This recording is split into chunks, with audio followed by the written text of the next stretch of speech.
এই 6 মাসের মাতৃত্বকালীন ছুটি বাস্তবায়ন করা হয় নাই।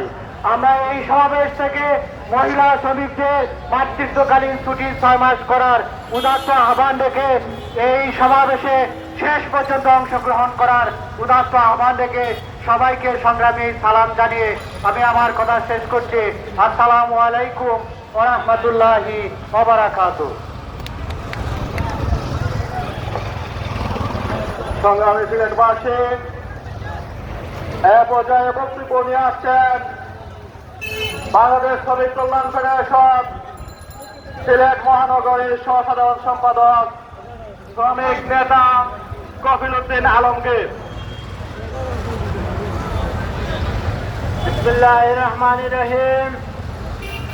পয়লা মে আন্তর্জাতিক শ্রমিক দিবস উপলক্ষে বাংলাদেশ শ্রমিক কল্যাণ ফেডারেশন সিলেট মহানগর কর্তৃক আয়োজিত